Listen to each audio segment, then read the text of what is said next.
नमस्कार दोस्तों, welcome to game of exams computer mastery series part 16। आज हम करेंगे एसक्यूएल के बेस्ट 10 क्वेश्चंस। वो 10 ऐसे क्वेश्चंस अगर जो आपने कर लिए तो पूरा एसक्यूएल आपका क्लियर हो जाएगा। अगर आप एचएसएससी की तैयारी कर रहे हैं तो इस वीडियो को लास्ट तक देखें और चैनल को सब्सक्राइब कर लीजिए, वीडियो को लाइक कर दीजिए। चलिए शुरू करते हैं। पहला क्वेश्चन है कि which of the following SQL command, which of the following SQL command, नीचे दी गई इनमें से कौन सी जो एसक्यूएल की जो कमांड है is strictly used to define, modify और delete the structure of database objects like tables and schemas rather than the data inside them। कि जो इनमें से कौन सी जो एसक्यूएल की कमांड है वो डिफाइन, मॉडिफाई और डिलीट करती है स्ट्रक्चर ऑफ द डेटाबेस के स्ट्रक्चर को, ना कि डेटा इनसाइड देम। तो अपडेट, एल्टर, इंसर्ट या रिवोक, सही आंसर है एल्टर। तो यहां से एक बार जो ये होती है, जो एल्टर जो है वो डीडीएल कमांड में आती है। किस में आती है? डीडीएल में, डेटाबेस को डिफाइन करती है। तो डेटा डिफाइनिंग लैंग्वेज। तो इसकी जो कमांड्स होती हैं वो होती है क्रिएट। क्रिएट जो होती है बिल्कुल नए सिरे से, बिल्कुल टेबल, न्यू टेबल क्रिएट करते हैं तो वो क्रिएट कमांड आती है।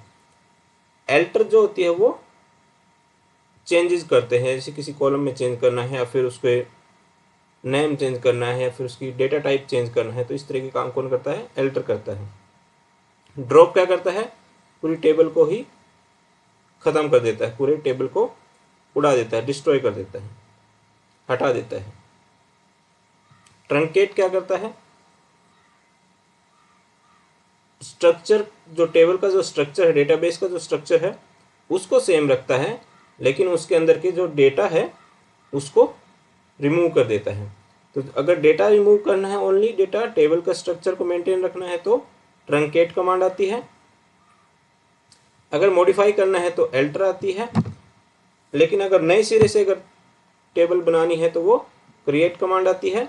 और अगर पूरी टेबल को ही हटाना है तो ड्रॉप कमांड आती है। क्वेश्चन नंबर 2 जो है वो क्या है कि evaluate the following statements regarding the alter command syntax. जो एल्टर कमांड का होता है वो जो सिंटैक्स जो होता है उसका कौन सा यूज करते हैं, उसके करस्पॉन्डिंग जो स्टेटमेंट्स दी हुई हैं, तो इनको हमें देखना है और बताना है कि सही है या गलत है। पहली स्टेटमेंट है कि to change the columns data type. अगर किसी कॉलम की डेटा टाइप को चेंज करना है तो कमांड कैसे यूज होगी? एल्टर। हमने ये तो बताया कि अगर डेटा टाइप चेंज करना है तो एल्टर आएगा। एल्टर टेबल, टेबल नेम, किस टेबल को करना है। फिर आएगा modify column name data type. Second statement कहती है कि टू रीनेम ए कॉलम। अगर कॉलम को रीनेम करना है तो alter table, table name, rename column, old name to new name. यहाँ पे जो ओल्ड नेम है कॉलम का वो टू न्यू नेम। तो ये क्या है कि दोनों की दोनों ही स्टेटमेंट सही हैं। ठीक है, दोनों स्टेटमेंट सही हैं। अगर डेटा टाइप चेंज करना है तो पहले चेंज करना है यानी कि मॉडिफाई करना है तो क्या कमांड आएगी? हमें पता है, अभी पीछे पढ़ा था कि एल्टर आएगी, क्योंकि नए सिरे से करते तो क्रिएट टेबल होता। लेकिन हमें तो ऑलरेडी जो टेबल है उसमें एल्टर करना है तो क्या आएगा? Alter table. फिर आता है टेबल का नाम, उसको मॉडिफाई करते हैं column name data type. Column name जिस कॉलम को करना है वो कॉलम, और जिस डेटा टाइप उसको रखना है वो वाला। तो दोनों स्टेटमेंट सही हैं। जैसे कि अगर alter table, table name, modify जो करना है target data properties data type, column name जिसमें करना है और उसका डेटा टाइप। ऐसे ही अगर रीनेम करना है तो alter table, table name, then rename column, फिर जो ओल्ड नाम और फिर टू और फिर न्यू नेम। नेक्स्ट क्वेश्चन है which of the following statements accurately describe the difference between truncate and drop. तो यहाँ पे क्या आता है कि जो ट्रंकेट कमांड है और जो ड्रॉप कमांड है दोनों ही DDL में आती हैं, लेकिन इनके बीच में एक बेसिक डिफरेंस होता है। वो क्या होता है कि जो ट्रंकेट है वो removes all the records but keep the table structure.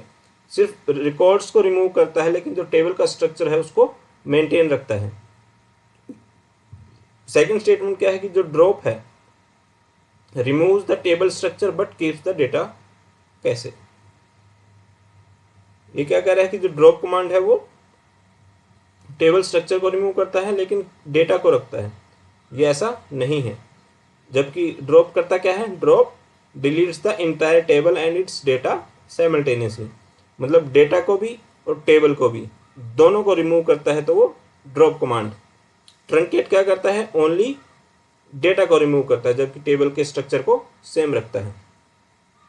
तो option A and option C ये दोनों सही है। तो यहाँ से डिफरेंस समझ में आ रहा है। ट्रंकेट रिकॉर्ड्स को रिमूव करेगा, टेबल को सेम रखेगा, जबकि जो ड्रॉप है वो पूरी टेबल को ही उड़ा देता है। ध्यान रखना, ये डिफरेंस आ सकता है। अगर आपको अच्छा लग रहा हो, अभी तक समझ में आ रहा है अच्छे से, तो चैनल को सब्सक्राइब कर लीजिए। अगर नहीं किया है, वीडियो को लाइक एंड शेयर कर दीजिए। अगर आपको ये पूरी PDF अगर चाहिए एज इट इज़, तो आप मुझे यूट्यूब पे कमेंट में अपनी Gmail ID या कोई भी दूसरी ID छोड़ दीजिए, वहाँ पे हम शेयर कर देंगे। नेक्स्ट क्वेश्चन है, डेटा मैनिपुलेशन लैंग्वेज DML जो कमांड होती हैं, facilitate standard CRUD operations CRUD operations, which of the following is not a valid DML command.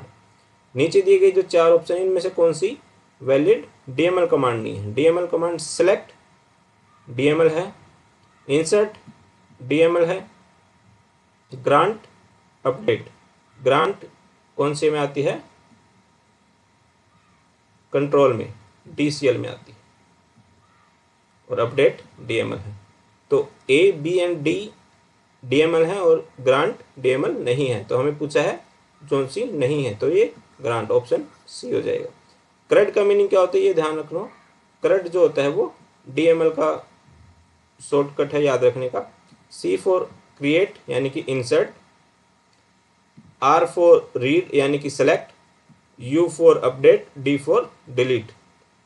ये 4 कमांड होती हैं DML में मेनली, यानी कि डेटा मैनिपुलेशन। पहले C फॉर क्रिएट यानी कि इंसर्ट करेंगे न्यू डेटा को, R फॉर रीड यानी कि रिट्राइव करेंगे डेटा को, इसके लिए सेलेक्ट कमांड होती है, U फॉर अपडेट होता है, डेटा को मॉडिफाई करना है, और D फॉर डिलीट होता है, रिमूव करता है डेटा को based on condition. Question number 5 आता है, स्टेटमेंट है, हमें बताना है कि ट्रू या फॉल्स। द रिवोक कमांड, एक कमांड होती है revoke, is used to permanently delete a user profile from the database. यानी कि ये क्या कहता है कि जो रिवोक कमांड है वो किसी डेटा प्रोफाइल जो है, यूजर का प्रोफाइल, उसको परमानेंटली डिलीट कर देता है from the database. Is this statement true और फॉल्स? तो आंसर क्या आएगा?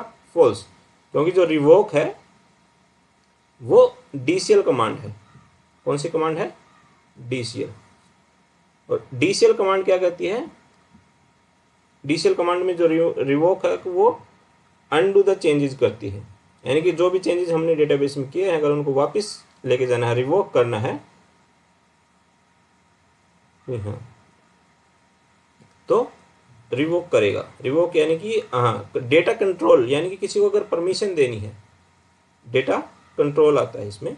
तो डेटा कंट्रोल लैंग्वेज जो होती है वो ग्रांट होती है और एक रिवोक होती है। ग्रांट क्या आती है? डेटा को देखने की किसी यूजर को परमिशन देती है, और रिवोक उस परमिशन को बंद करती है, ख़त्म कर देती है, यानी कि उसको ब्लॉक कर देती है। यानी कि it removes the access not the user entity, मतलब यूजर के डेटा को नहीं हटाती, उसकी परमिशन को ख़त्म करती है। रिमूव द एक्सेस, जो परमिशन है, एक्सेस की परमिशन, डेटा एक्सेस की जो परमिशन है उसको ख़त्म करती है रिवोक। तो एक ग्रांट और रिवोक, ग्रांट परमिशन देता है डेटा को देखने की, रिवोक उस परमिशन को ख़त्म करता है। तो ये DCL में 2 कमांड आती है मेनली, ग्रांट एंड रिवोक, इसको ध्यान रखने का। क्वेश्चन नंबर 6 है, which commands are used to manage changes made by DML operations. यानी कि जो DML ऑपरेशंस के द्वारा जो भी चेंजेस किए जाते हैं उसमें by acting as save and undo functions. कौन सा आएगा? पूछा क्या है, ध्यान से क्वेश्चन को पढ़ते हैं दोबारा से। Which commands are use to manage the changes made by DML operations. यानी कि जो DML ऑपरेशंस कौन कौन से थे? सेलेक्ट था, इंसर्ट था, अपडेट था या डिलीट था। इन ऑपरेशंस के द्वारा जो डेटा में चेंजेस किए हैं मैनेज, वो जो उन चेंजेस को मैनेज करने के लिए कौन सी कमांड्स होती हैं? वो TCL होती हैं, ट्रांजैक्शन कंट्रोल लैंग्वेज। और वो कौन कौन सी होती हैं? पहली होती है कमिट, यानी कि उन चेंजेस को सेव कर लेते हैं। फिर आती है सेव पॉइंट, उस पॉइंट तक सेव कर लेते हैं।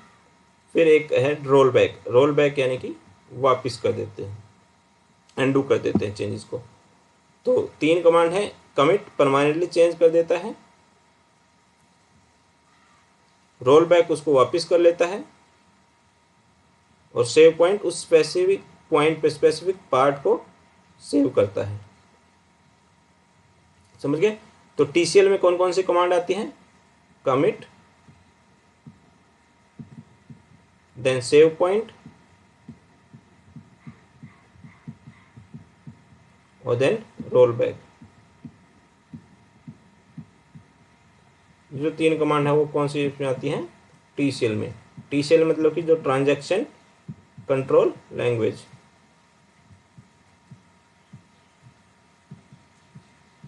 ट्रांजैक्शन कंट्रोल लैंग्वेज में आती हैं 3 कमांड। कौन कौन सी? कमिट परमानेंटली सेव कर लेती है चेंजेस को, जितने भी चेंजेस हुए हैं सारों को। सेव पॉइंट उस पर्टिकुलर पॉइंट तक जो अगर सेव करना हमारा प्रोसेस चल रहा है, बीच बीच में जैसे कंट्रोलर्स वर्ड में करते हैं ऐसे ही सेव करता रहता है। अगर उसको वापस अनडू करना है चेंजेस को, तो roll back, revert the changes made during the current transaction. तो नेक्स्ट चलते हैं diagnostic. Question number 7 statement type है ये। Does the database engine execute a SQL query in the exact top to bottom order that it is written by the developer. यानी कि अगर SQL query जो हम लिखते हैं टॉप टू बॉटम, जिस ऑर्डर में हम लिख रहे हैं, जैसे कि सेलेक्ट लिखते हैं ऐसे सेलेक्ट, फिर फ्रॉम कहाँ से लेना है, फिर वेयर जो कंडीशन लगती है, इस तरीके से टॉप टू बॉटम जो लिखते हैं सेम उसी में ये एग्जीक्यूट होता है। तो इसका आंसर है नहीं। एग्जीक्यूशन का ऑर्डर अलग होता है और लिखने का ऑर्डर अलग होता है। जिस ऑर्डर में हम लिखते हैं उसको सिंटैक्टिकल ऑर्डर बोला जाता है, और जिसमें ऑर्डर में एग्जीक्यूट होती है उसको लॉजिकल एग्जीक्यूशन ऑर्डर बोला जाता है। अगर हम 3 कमांड्स को उनको देखें, सेलेक्ट फ्रॉम वेयर, तो क्या करेगा? पहले सेलेक्ट लिखते हैं, फिर फ्रॉम लिखते हैं, फिर वेयर लिखते हैं। ये लिखते टाइम का ऑर्डर है। जबकि जो SQL के अंदर में जब एग्जीक्यूट होएगा तब पहले फ्रॉम आएगा, देन वेयर आएगा, देन सेलेक्ट आएगा। यानी कि सबसे पहले देखेगा कि कहाँ से लेना है, फ्रॉम किस टेबल से या फिर किस जगह से, स्टोर से। देन वेयर, वेयर मतलब कंडीशन लगाता है, और देन फिर सेलेक्ट करता है कौन सी चीज़ को पिक करना है। सही है? यानी कि जो SQL क्वेरी का जो लिखने का ऑर्डर होता है और जो एग्जीक्यूशन ऑर्डर होता है, दोनों अलग होते हैं। लिखने वाले को सिंटैक्टिकल ऑर्डर बोला जाता है, एग्जीक्यूशन वाले को लॉजिकल एग्जीक्यूशन ऑर्डर बोला जाता है। क्वेश्चन नंबर 8 है, मैच करना है logical execution step to its real world shopping equivalent. यानी कि अगर हम देखें कि शॉपिंग करने जा रहे हैं किसी शॉपिंग मार्ट में, तो वहाँ पे जो एग्जीक्यूशन ऑर्डर होता है उसके साथ हमें मैच करना है ग्रुप बाई को, हैविंग को और ऑर्डर बाई को। तो नीचे जो ऑप्शन है एक्स में क्या है? चूजिंग ब्रांड अमूल, चूज कर रहे हैं, ब्रांड को चूज किया हमने। फिर ascending price at billing, billing price को असेंडिंग मतलब चढ़ते क्रम में लगाया है। गेटिंग ए ट्रॉली, तो क्या आएगा? ग्रुप बाई 1 का आएगा जेड, यानी कि गेटिंग ए ट्रॉली लेंगे पहले। देन 2 का हैविंग, हैविंग मतलब ब्रांड कौन सा है, having brand X. And then 3 का वाई, ऑर्डर बाई किससे ऑर्डर करेंगे? प्राइस से। ठीक है? गेटिंग ए ट्रॉली, एक ट्रॉली के अंदर सामान डालेंगे। फिर हैविंग लगाएंगे, हैविंग का मतलब उसको ब्रांड चूज करेंगे एक्स, और देन हम ऑर्डर बाय करेंगे। ऑर्डर कैसे करेंगे? असेंडिंग ऑर्डर में, प्राइस के अकॉर्डिंग। ये मैच हो गया। यानी कि अगर कहीं पे भी जाते हैं डीमार्ट में जाएंगे तो जैसे पहले अगर एग्जीक्यूशन ऑर्डर देखा जाए तो पहले आता है फ्रॉम, यानी कि किस मार्ट में जाना, हम किस दुकान में जाना, पहले वो सेलेक्ट करते हैं। Which store? DMart. From where? कहाँ पे? लोकेशन। मतलब अगर मान लो एक ही उसके कई स्टोर हैं तो कौन से स्टोर पे और किस लोकेशन पे। फिर group by carry items together, यानी कि एक तरीके के आइटम एक जगह पे लेके आते हैं। फिर हैविंग फिल्टर, जैसे ब्रांड वाइज, यानी कि अमूल का लेना है या फिर डेयरी का, वो डेयरी बेस्ट का लेना है या फिर कोई दूसरा प्रोडक्ट लेना है। फिर उसको सेलेक्ट करते हैं, फिर ऑर्डर करते हैं। ऑर्डर मतलब प्राइस के अकॉर्डिंग, असेंडिंग या डिसेंडिंग, और देन फाइनल खत्म हो जाता है। नेक्स्ट क्वेश्चन है when A SQL query is submitted which clause does the database engine process first. अभी जब ये पीछे हमने किया था कि अगर एसक्यूएल क्वेरी जब लिखने के बाद सब सबमिट करते हैं तो सबसे पहला जब प्रोसेस चलता है, एग्जीक्यूशन होता है, उसमें सबसे पहले कहाँ कौन सा आता है? फ्रॉम आता है। ठीक है, जगह सेलेक्ट करेगा या टेबल सेलेक्ट करेगा कहाँ से हमें ऑपरेशंस लगाने हैं। तो हम सबसे पहले जो एग्जीक्यूशन में आता है वो फ्रॉम आता है। लिखते टाइम सबसे पहले क्या आता है? सेलेक्ट आता है। लास्ट क्वेश्चन है स्टेटमेंट वाइज बोथ वेयर, एक वेयर स्टेटमेंट होती है जो कंडीशन लगाती है, and having are use to filter records but where filters rows after grouping. ये क्या कह रहा है कि जो वेयर है वो ग्रुपिंग होने के बाद फिल्टर करता है, जबकि जो हैविंग है वो फिल्टर ग्रुपिंग होने से पहले फिल्टर करता है। ट्रू और फॉल्स? आंसर है फॉल्स, क्योंकि ये बिल्कुल अपोजिट होता है। जो वेयर कंडीशन लगती है वो ग्रुपिंग से पहले लगती है, जबकि जो हैविंग कंडीशन है वो ग्रुपिंग होने के बाद लगती है। ठीक है, जो वेयर है वो फिल्टर करता है इंडिविजुअल रोज बिफोर ग्रुपिंग, और जो हैविंग है वो ग्रुपिंग होने के बाद करता है। जैसे कि you can not use aggregate functions like sum और एवरेज इन वेयर क्लोज, क्योंकि ग्रुप्स अभी बने ही नहीं है। सम और एवरेज किसका निकालेगा? ग्रुप्स का। तो जो सम और एवरेज क्लोज लगते हैं वो वेयर में नहीं लगते, हैविंग के बाद लगते हैं। ये आपके सामने एक सीट है, इसका आप स्क्रीनशॉट ले लीजिए। इसके अंदर कमांड दे रखी हैं टाइप वाइज। डीडीएल कमांड्स कौन कौन सी हैं? Create, alter, drop, truncate. DML दे रखी है, insert, select, update, delete. DCL वाली हैं grant and revoke. TCL transactions वाली हैं कमिट।